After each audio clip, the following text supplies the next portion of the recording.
nome do Pai, do Filho e do Espírito Santo. Amém. Então, gostaríamos de falar hoje um pouco sobre o Santo Sudário. Então, o Santo Sudário, começar a explicar o que ele é, né? É um pano de linho comprido, no qual se encontram duas figuras, como está nesse desenho. A cabeça, uma figura de um homem, né? A cabeça está unida aqui no centro e o restante do corpo está para lá. Sendo que aqui, um lado é a parte de frente do corpo e o outro lado é a parte de trás do corpo, certo? Muito bem. Como que se explica isso? É que o corpo sepulto, que devia estar nessa forma,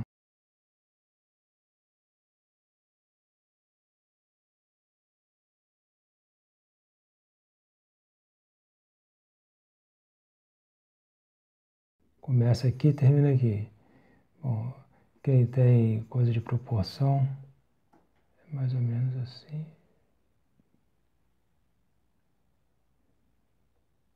Tá certo, pessoal? Mais ou menos? Imitando um pano, né? Então, essa imagem aqui foi refletida aqui, e a imagem das costas, né? Aqui, certo? Então, essa imagem é aqui, por exemplo, essa aqui é essa, certo? Muito bem. Então, é um pano mortuário para envolver um corpo morto. Tá. Muito bem. Historicamente, podemos comprovar a existência desse corpo, desse pano, desculpe, desde o começo do cristianismo. Então, os estudiosos podem verificar a existência dele através dos séculos. E ele foi mudando de lugares várias vezes, né? Houve um período que ele desapareceu, por assim dizer, ou seja, não se tem notícias históricas sobre ele, mas depois ele reaparece, né? Então tem esse método de estudar a existência dele a partir do antigo ao presente. E pode também fazer o contrário. Vai-se a Turim, vê-se o objeto diante de nossos olhos e vamos investigar de onde ele veio, de onde ele proveio, de que cidade, de que lugar, de que época, né? Muito bem. Então esse é um estudo histórico, né? Agora vamos considerar em que sentido esse pano, né? Ele deve ser visto por um católico, né? De que maneira? Um dos adversários do sudário, que infelizmente são os católicos progressistas, né? Que sabemos que estão dominando, estão com os poderes eclesiásticos da Santa Igreja na mão deles. Então eles usam abusivamente esse poder para difundir o erro e a confusão nas cabeças. Então, um dos argumentos que eles dão contra o sudário é justamente dizer que não é de fé, né? Porque realmente o que é de fé é o que é revelado, certo? Verdades reveladas. O sudário não é uma verdade revelada, então não é de fé. No entanto, a grande importância dele é que ele confirma as verdades reveladas. Confirma as verdades reveladas. Né? E vamos ver por quê. E também ele lança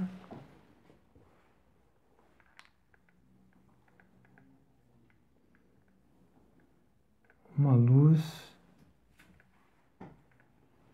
profunda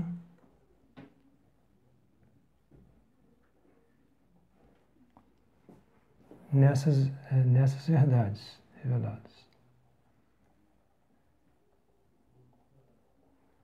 Porque as verdades reveladas, ela pode ser muito, para não dizer infinitamente aprofundadas, né?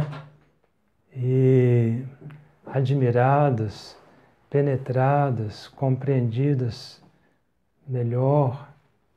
Então, esse sudário é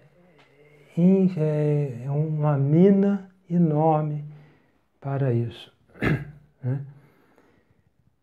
E então os adversários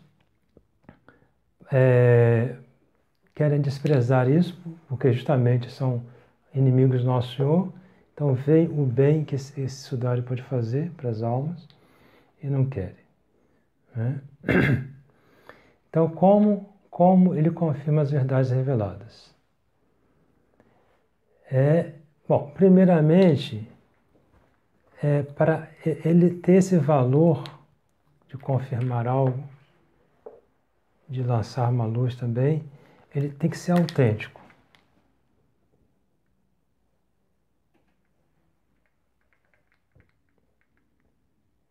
Não é? O sudário tem que ser autêntico, senão ele não tem valor. Então, ou seja, ele é o que a igreja sempre creu que ele é, ou seja, esse pano que cobriu o corpo de Nosso Senhor morto. É ou não é? Certo? Esse é o primeiro passo de autenticidade. E segundo, é mostrar que as imagens que nele estão gravadas foram consequência desse corpo de Nosso Senhor que estava dentro dele. Consequência. Não é uma pintura, não é que não era um boneco que colocaram, era Nosso Senhor. Então, essas duas coisas, se provar que o sudário é isso, ele tem todo o seu valor. Todo o seu valor.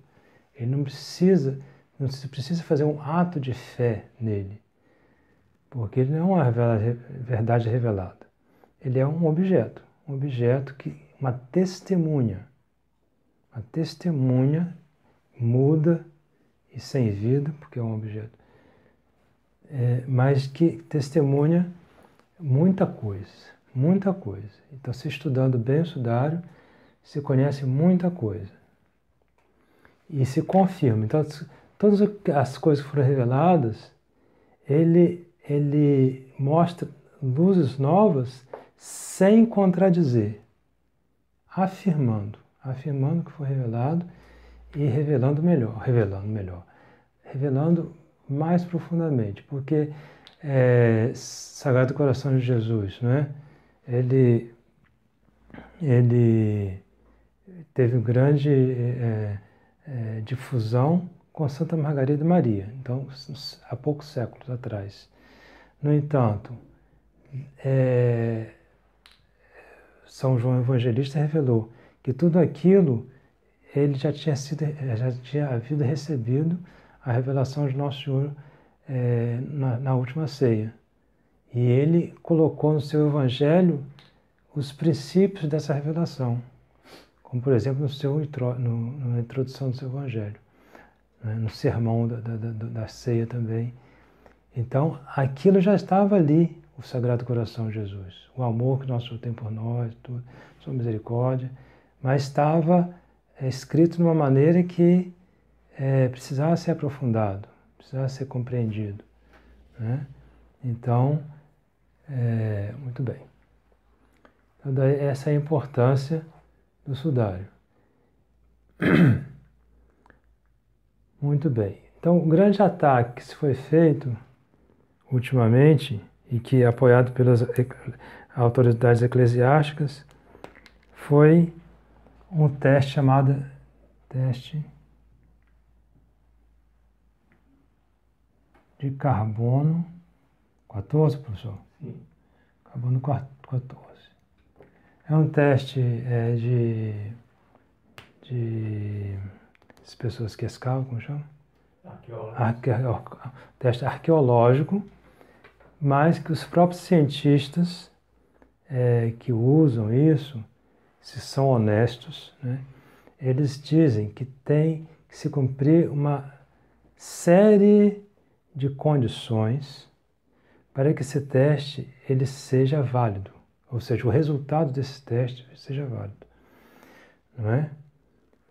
Essa série de condições não se realiza no sudário. Já começo falando isso.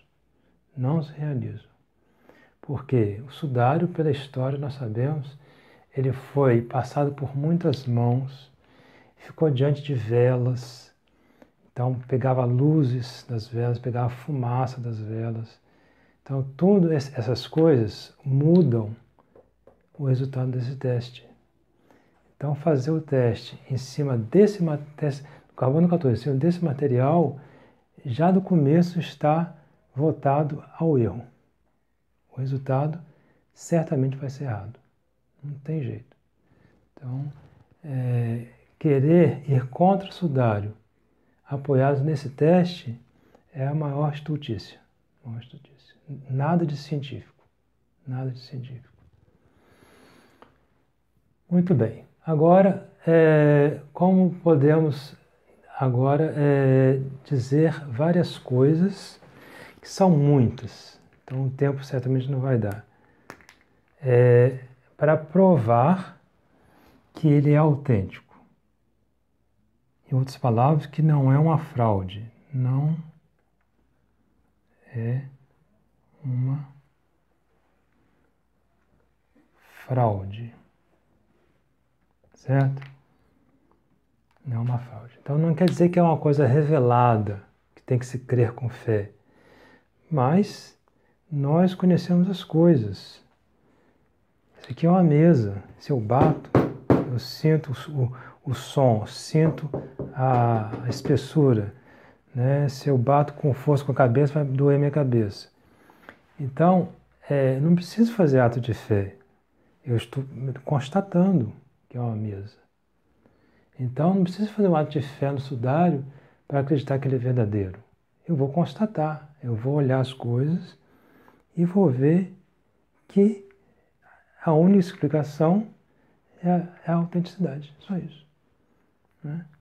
Então, temos cabeça para pensar. Né? Muito bem. Então, essa prova da autenticidade é mostrar isso, que é esse pano aqui que encobriu o nosso Senhor morto, seu corpo morto, né? E que as imagens que nele se encontram são consequências da presença desse corpo morto do nosso Senhor. Bem. Então, uma das provas que impressionaram muito que começou justamente esse esforço científico de compreensão dessas imagens. Foi a primeira foto que foi tirada no sudário. Nós sabemos então que a fotografia é uma coisa recente, né? Século XIX, final do século XVIII, o século XIX. Então, até então, não se conhecia esse método de foto. Não se conhecia. E o método de foto, no começo, atualmente com computador, já não sei mais como se realiza essas coisas. Mas no começo, era a partir da luz. A luz impressionava um objeto bem sensível, né, que o filme, né? Era uma placa, no começo era uma placa. E essa reflexão nessa placa era a luz ao contrário do que ela se encontra. Chama-se negativo. Não sei explicar como é isso, mas assim que me explicaram, e que se realiza, né? Negativo. Então esse negativo ia para um escritório fechado, com uma luz bem tênue, através de uns elementos químicos, ele trocava novamente do negativo para o positivo.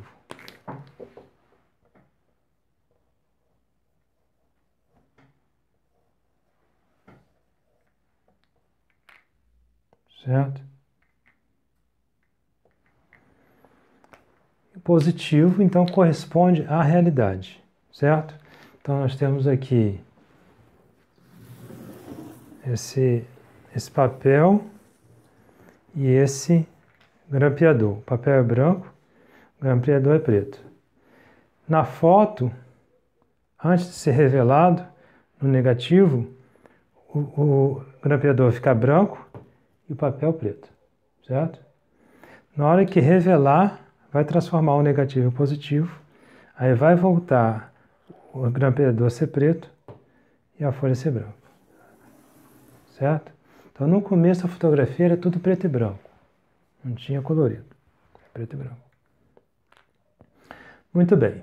O sudário, através dos séculos, sempre foi venerado com grande respeito pela Santa Igreja e pelos fiéis.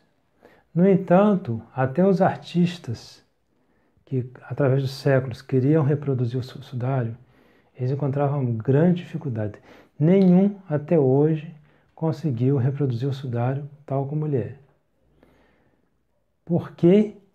Justamente, que eles nem sabiam explicar, que o sudário tem duas imagens simultâneas. Ao mesmo tempo, nós temos essa imagem do corpo, que é uma imagem esfumaçada. Não é como nós fazemos com linhas. Não são linhas. E tem também certas linhas. Vou botar aqui à frente. Então aqui tem umas linhas assim, dos braços, do peito aqui, nas pernas, aqui nas costas e na cabeça. Aqui tem muitas linhas assim, nas costas. Aqui tem na mão, no braço aqui, ó. Acho que esse braço aqui, desculpa, acho que é o braço de baixo. Braço direito. Certo? Essas imagens aqui de linhas, de pontos, linhas, são bem mais nítidas. Bem nítidas, aliás. Bem nítidas. Que é outro segredo também do sudário, depois que a gente fala. Então, duas imagens bem diferentes, uma esfumaçada, outra bem nítida. E não se sabia, mas depois chegou-se à conclusão que essas imagens nítidas são positivas. Essas imagens esfumaçadas são negativas. Certo? Ou seja, as imagens nítidas reproduzem a realidade tal como ela era no corpo. E as imagens esfumaçadas, elas estão ao contrário, como negativo. O que era claro era escuro e o que é escuro era claro. Certo? Ora, quem já viu o negativo, hoje em dia, certamente, muita gente não conhece mais negativo, porque as fotos tudo digital. Mas quem conhece negativo, antigamente, né, tinha casamento, que negócio, botava assim, era até engraçado, né? Que é tudo assim meio confuso. Então, o negativo tem essa característica, ele é um pouco confuso, a gente nem sempre entende bem o que está na imagem, porque é tudo o contrário. E era o que acontecia com o sudário. Você olhava o sudário assim, eles não entendiam, que era tudo confuso. Aquela imagem assim, eles viam que era um corpo, que era o Nosso Senhor, mas era muito confuso. Muito bem. Aí, o primeiro fotógrafo que tirou a imagem, que tirou a foto do sudário, Então ele tirou a foto e foi para o escritório dele, né? Para o laboratório. Aí quando ele, parece que ele botava no líquido assim, né? Aí quando tirava, saía o negativo. Quando ele olhou o rosto do Nosso Senhor, acho que ele só tirou do rosto. Na época não foi uma dificuldade danada, acho que só conseguiu focalizar o rosto. Quando ele tirou o rosto, o que aconteceu? Como eu disse, o rosto é negativo, o rosto se tornou positivo. Ou seja, a imagem do rosto do Nosso Senhor ficou perfeita. Ele viu o Nosso Senhor na frente dele. Ele ficou tão emocionado que deixou o vidro cair e quebrou. Até que tirar outra foto. Mas para ver como é que a perfeição, né, Deus. Então começa essa primeira prova da autenticidade. Como que isso poderia ser feito por alguém que não conhecia o método fotográfico? Então, pela história, a gente vê que desde o começo, do começo do cristianismo, essa relíquia existia. E se quiserem negar que existia, ao menos antes da foto desse fotógrafo, existia, porque ele tirou a foto de uma coisa que existia. Ora, se antes da foto dele, antes de existir a foto, ninguém conhecia o método de foto, por mais recente que seja estudado, já mostra que tinha uma coisa que não era um falsificador que fez, não era uma fraude. Era uma foto. Era uma foto que ninguém sabia como fazer. Apareceu ali, né? Sem ninguém. Então não era uma pintura, não era um decalque, era uma foto. Certo? Então já começa a prova da autenticidade dele, uma das provas. Né? Outra prova é que é a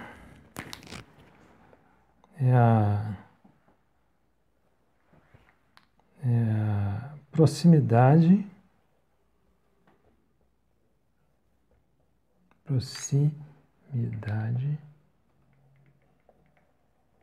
necessária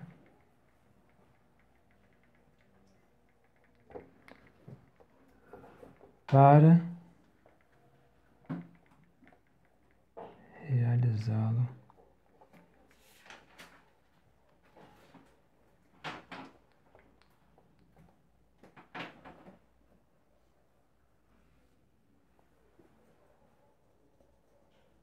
Manualmente.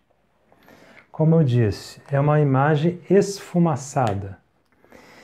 Ela é tão esfumaçada que ela só consegue ser... Os olhos nossos só conseguem distinguir o que está nela, no sudário, a uma distância grande. Só uma distância grande que os nossos olhos conseguem distinguir a imagem. Muito bem. Vamos supor que alguém vai pintar. Então, para pintar isso, ele teria que estar a essa distância, mais ou menos, para pintar. E para pintar, precisa de uma precisão muito... que essa distância a gente começa a tremer, né? A gente não consegue controlar. Então, pelo que eu li, só hoje em dia, né, no século XX, que se inventaram máquinas que é possível fazer isso. À distância, pintar uma coisa com precisão. Ora, século XIX, ao menos no século XIX, quando foi fotografado, já existia o sudário e não existia esses métodos que capacitavam alguém pintar à distância. Né? Bom, há provas também de paleologia, se não me engano.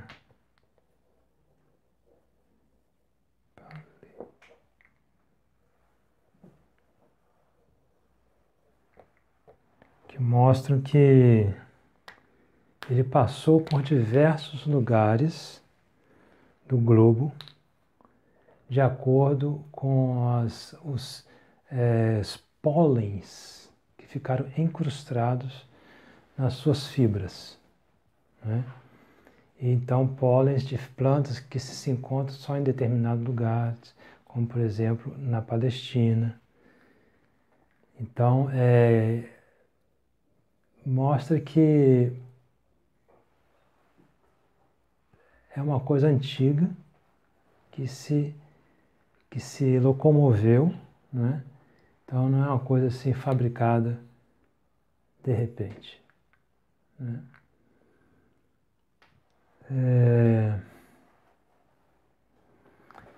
Uma outra coisa interessante bom, isso é um pouco evidente, mas nas nossas cabeças já não é tão evidente assim. É a guarda deste objeto. Por quê? O que é esse objeto? Esse objeto é um pano mortuário que envolveu um condenado à morte, um crucificado. Então, a sociedade normalmente rejeita os condenados à morte como malfeitores da sociedade. Que malfeitor da sociedade, malfeitor entre aspas, né, sociedade, que foi morto com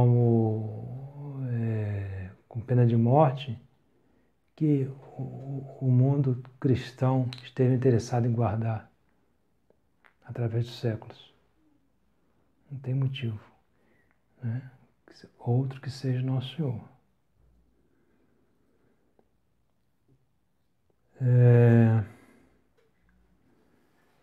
A questão do legista, padre, Sim. Então aqui está a questão lança uma luz. Então vamos ver. Então procurei fazer algumas coisas de autenticidade, né?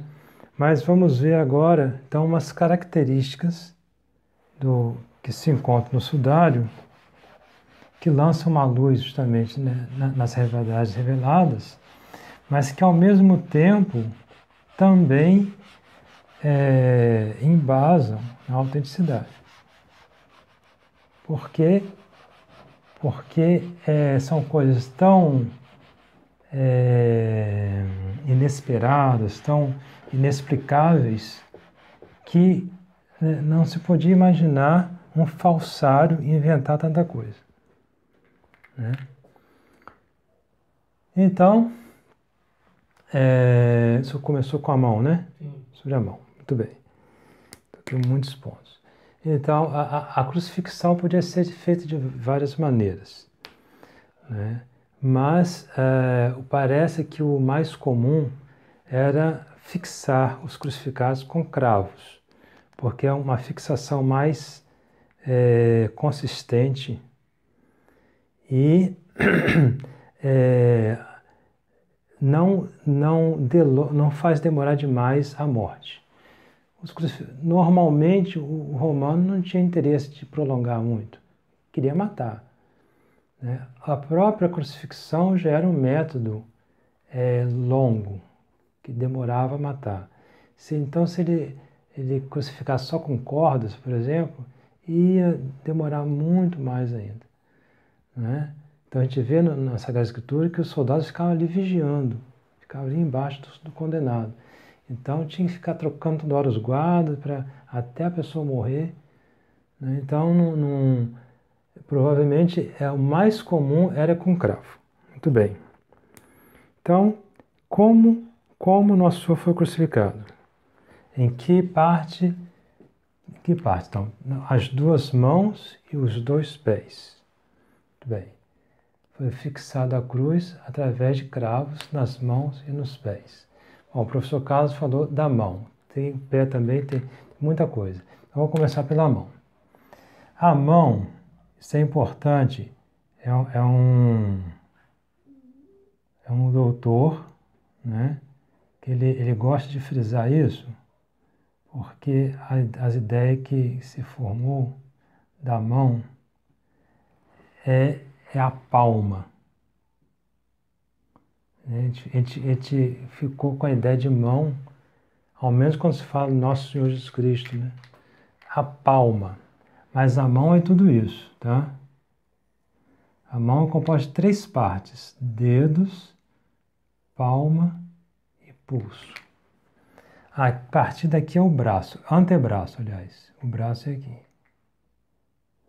Certo? Então,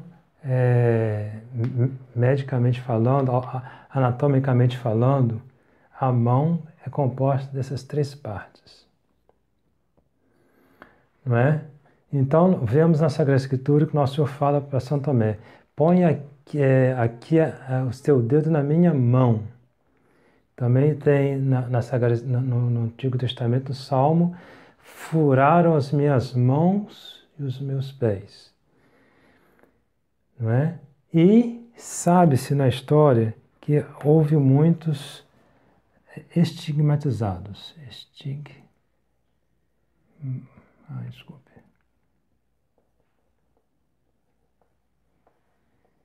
Ou seja, que tiveram os estigmas do Nosso Senhor.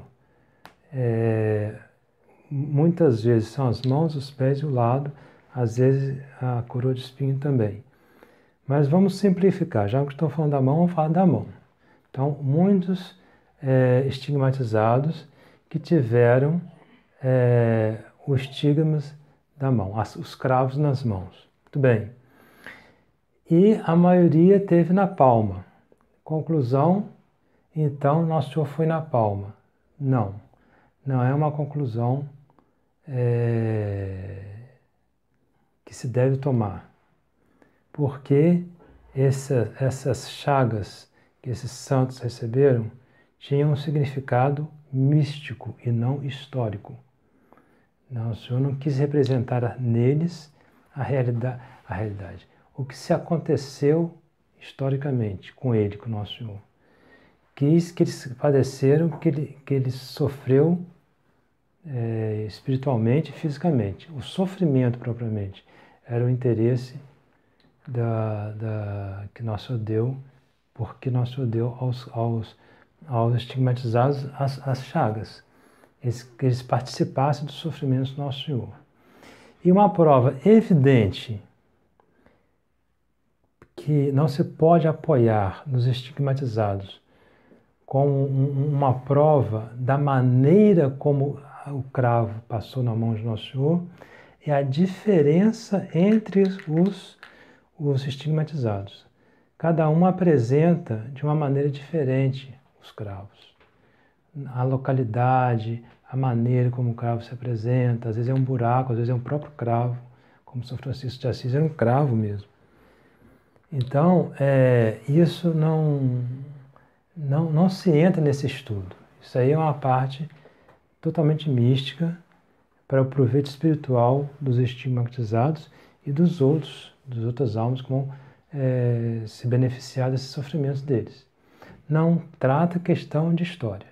Não entra na questão de história, no sentido de saber como foi historicamente a chaga de Nosso Senhor. Certo? Muito bem. Então, no sudário, sabemos que temos 2 mãos, né? A parte de trás da mão e a parte de frente, né? No sudário só aparece as costas da mão direita de Nosso Senhor. Só as costas da mão direita de Nosso Senhor. A outra mão não aparece. Aliás, aparece só, se eu me falha a pontinha dos dedos assim. E a parte aqui não aparece, certo? As palmas aqui não aparecem. Muito bem. E ainda, além do mais, no sudário, então, o braço do Nosso Senhor está assim, mais ou menos. No sudário, né? E ao invés de ter 3 dedos, só tem 4.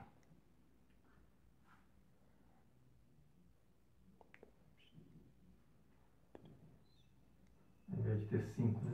Desculpe. Estou falando as coisas. Ao invés de ter 5, só tem 4. Desculpe. Certo? Até os pintores, justamente, era um problema dos pintores. Queria imitar o sudário, mas o que é isso? Só 4 dedos?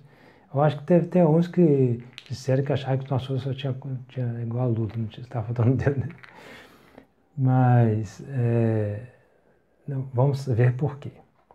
Por que isso? Está aqui a mão e O cravo está aqui, ó, não está aqui, está aqui, mais ou menos. Bem claramente no sudário. O sangue do cravo. Aí tem umas, como chama? Os escorrimentos de sangue para cima. Ué, o braço está para cá, o sangue está subindo. Depois, se tiver tempo, a gente explica. Muito bem. Então, como entender isso? Como entender isso? Então, até o século XX, também ninguém sabia explicar. Ninguém sabia explicar. Então, no século XX, um doutor chamado Dr.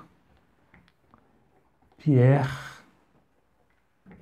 Barbet, francês, diretor do Hospital São José de Paris.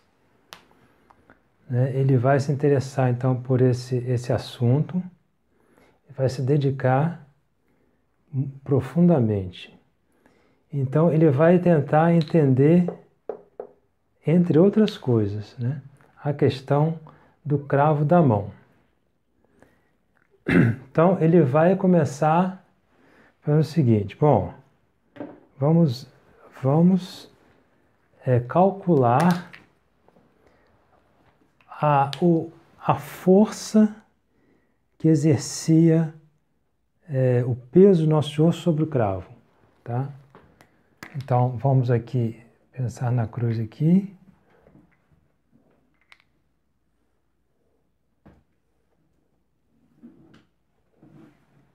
E aqui o braço do Nosso Senhor, Então, o Nosso Senhor está aqui,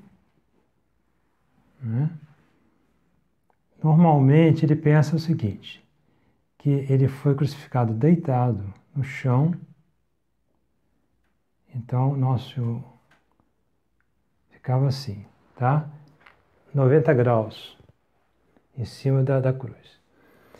Só que, ao levantar a cruz, colocar na posição vertical, o que ia acontecer? O corpo ia ter uma queda. A cabeça que estava aqui, vai descer para cá, mais ou menos. Certo? E aqui o braço que estava aqui, ó, ele vai fazer assim. Certo? Mais ou menos. Então, de 90 graus, vai passar para mais ou menos 45. Certo? 45 graus de acordo com em relação à vertical. Certo? Muito bem. Então, isso acontece duas coisas. Tem um puxão para cá, um puxão para cá, certo? De acordo com a gravidade e de acordo com o corpo que está puxando para cá, para o meio. Então, pelo sudário, a gente vê que Nosso Senhor tinha por volta de 1,80 m de altura. E vê-se a sua musculatura. De um homem que trabalhava na madeira, trabalho bruto. Então, ele não era gordo e também não era magro. Então, a partir daí, ele vai fazer um cálculo do peso de Nosso Senhor, X. E vai ver o que esse peso causaria aqui. Essas duas trações. E aí ele vai fazer, eu não tenho na cabeça, vamos botar aqui, 60 quilos, por exemplo. A tração que era exercida em cima do cravo. Certo? Muito bem. Então ele pega naquela época, não sei se ainda é hoje, parece que os pessoas que morriam sem família, indigentes, o governo permitia de logo após a morte amputar uma parte do corpo para fazer experiência científica. Aí ele fez isso. Ele cortou um braço de um recente morto. Isso é importante saber porque a pessoa quando morre, logo depois começa a se enrijecer. O corpo vai perdendo a flexibilidade. Então, para fazer uma experiência, para saber o que acontece no corpo vivo, um cadáver que já está enrijecido já não serve mais como experiência. Tem que ser um corpo semelhante a uma pessoa viva, né? Que é o caso a parte do corpo de um recém-morto. Então ele fez isso, né? E aí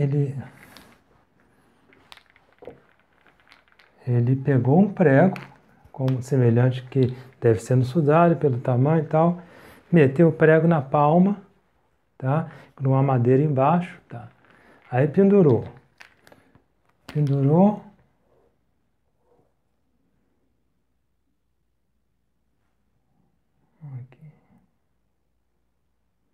Aqui, né? E aqui, o braço está aqui, né? Segurou, ele amarrou um peso aqui, vou botar de 60, supor, não sei, não lembro quanto era, mas um peso de 60 quilos. Tá? Tudo bem. Ah, tá bonitinho. Só que, uma coisa que é importante saber também, que os crucificados não ficavam parados na cruz. Por quê? Segundo a opinião dele, que eu acho a mais provável, que ele era anatomista, então ele sabia muito bem as características do corpo, tudo. O crucificado nessa posição, ele começa a ficar asfixiado, porque essa tração nos braços causa uma cãibra generalizada em todo o corpo, ou seja, os músculos param, ficam parados. Inclusive o diafragma, que é o músculo da respiração. Então, o que ia acontecer normalmente? Logo depois da crucifixão, o crucificado ia morrer asfixiado, certo? A única maneira de atenuar essas cãibras, era diminuir essa tração, certo? Fazer com que o braço voltasse no máximo possível aos 90 graus. E para isso ele se apoiava sobre os pés, né? Os pés ficavam assim, né? Certo? Aqui é a cruz. Então, o cravo está aqui. Então ele fazia uma força aqui para esticar a perna. Tá, aqui. A perna não chegava a ficar certinha, mas ao menos o ângulo mudava bastante. Mais ou menos assim. Certo? De tal maneira que isso fazia com que o braço aqui, ó, que estava assim, não chegava a ficar assim, mas ao menos assim.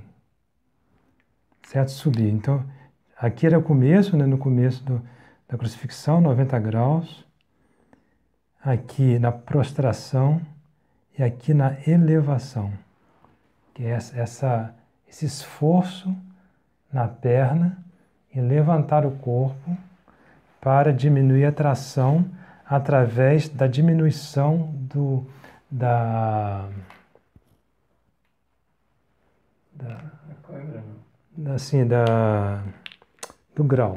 de contração, mas tanto grau 90 não tem asfixia, grau 45 asfixia mortal, grau aqui, ó, relativamente asfixia parcial, que dá para viver.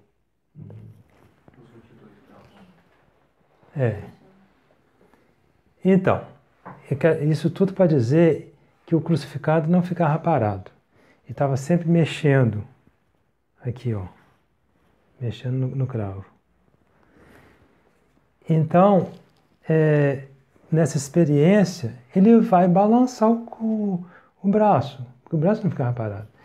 Então ele mexeu um pouquinho. Começou a rasgar. Mexeu mais 2, 3 vezes, saiu aqui. Puf.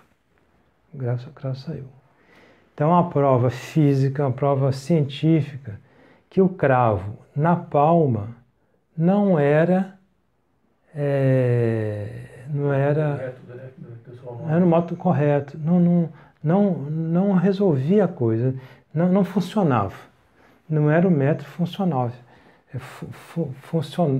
funcional, né? Aí já começa a prova, uma das provas da autenticidade do sudário. Se fosse um falsário, como a maioria dos pintores, escultores, que representaram a crucifixão séculos e séculos, existem alguns casos, muito raros, em que os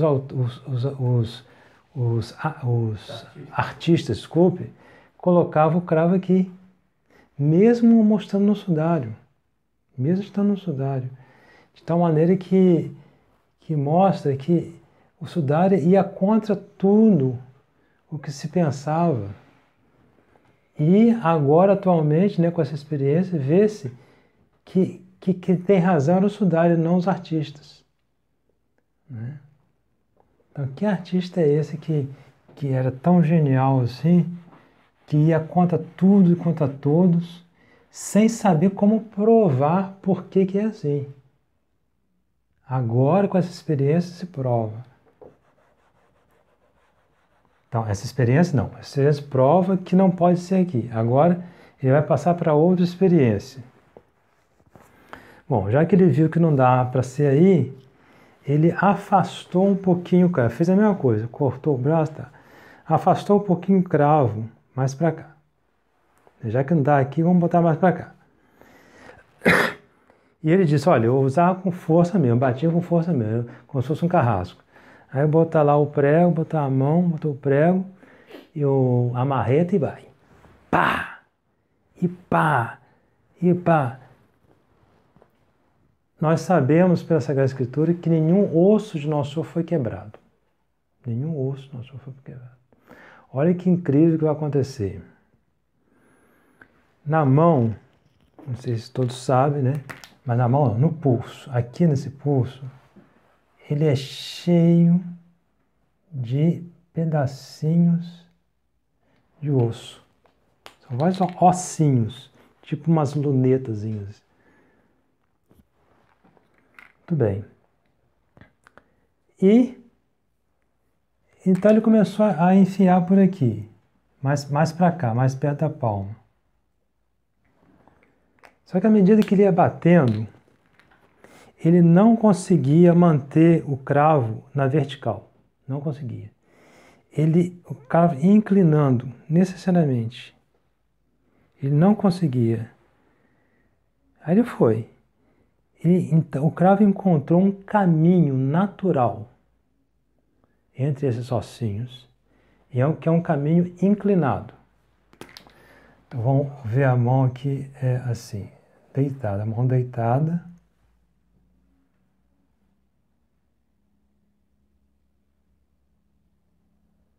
Tá bom? Esse aqui é essa parte aqui, mais ou menos. Tá, aqui é o pulso. Bom, aqui, exagerei um pouquinho. Menos, é uma coisa mais suave aqui. Né? Esse aqui é o final da palma. E aqui aqui é o pulso, tá bom? Então, ele começou mais ou menos aqui, ó, a meter o cravo. Assim, ó. Na vertical. Só que ele não imaginava que aqui, ele encontrando esses ossinhos, o cravo, ele começou a se inclinar assim, ó. Porque esses ossinhos, Deus fez assim, tem um caminho natural entre eles, quando eles se afastam um do outro, por causa do cravo que estava afastando, eles se afastam de uma maneira exatamente sempre igual, sempre inclinada. Está um pouco exagerada essa inclinação, é mais suave, uma inclinação mais suave. Assim. Né? De maneira que o Dr. Pierre Barbier teve que se conformar que o cravo ficou assim, não ficou na vertical, ficou inclinado. Certo? E aí, estava assim, né? Quando a gente vira, o que vai acontecer? Vai sair aqui, ó, um pouco mais para cá, como está no sudário. Tá? Está ainda aqui, ó. Então, até tem um buraco aqui, ó. Tá vendo? Antes de começar o braço, tem a junção. Então, aí mostra que... mostra. É uma... Sim, e outra coisa que ele observou, que também interessante, que foi ele que descobriu isso. Nessas experiências, como essa mão estava muito flexível, o que vai acontecer? Ele verificou um dado que a experiência deu. Esse dedo fez isso.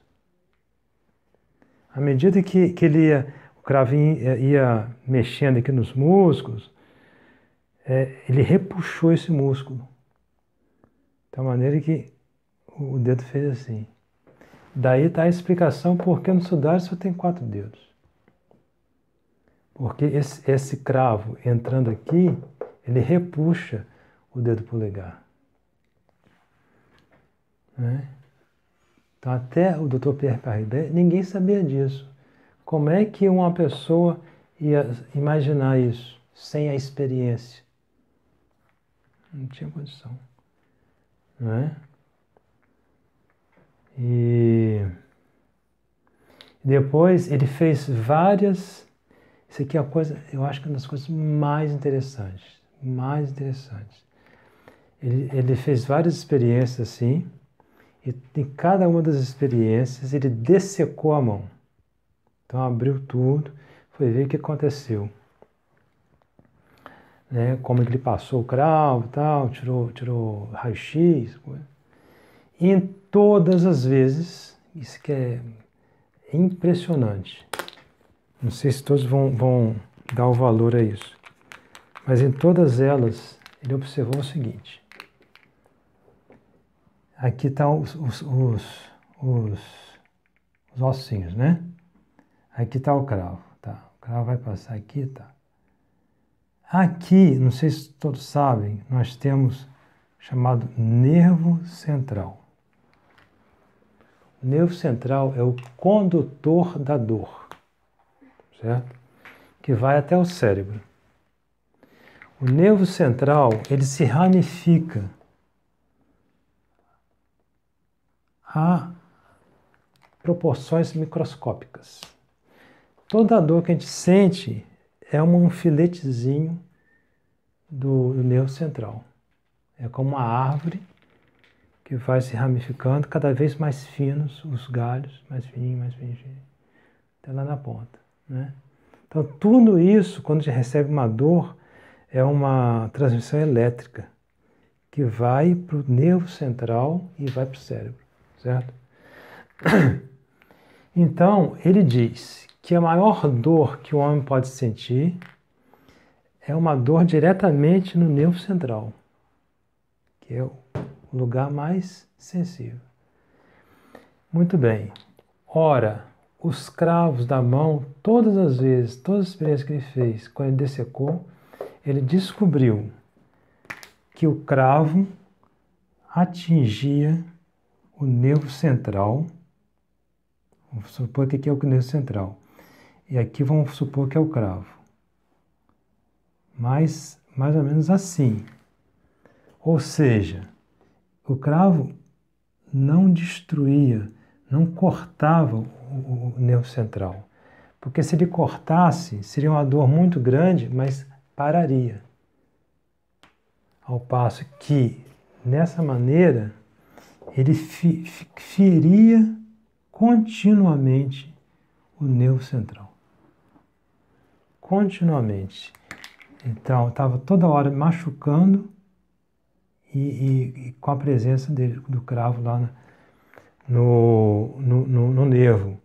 E isso piora ainda a situação, porque como nós vimos, os crucificados não ficavam parados. Se ao menos ficasse parado, o cravo ferindo, mas parado, mas estava toda hora mexendo, estava roçando no nervo central e diz ele que é uma sensação de que, como se for, ao menos na primeira, né? Na hora que entrou, não sei se é sempre, uma sensação de como uma bola de fogo que vinha explodir na cabeça. A dor da... Então, essa é uma das grandes belezas do Sudário. A gente penetra com a luz mais profunda nas verdades já reveladas e vê a maravilha da obra de Nosso Senhor. Né? Então, a gente vê que todos os adversários são realmente filhos do demônio, né? Que odeiam Nosso Senhor. Então, parar por aí. Pai, do Filho e do Espírito Santo. Amém.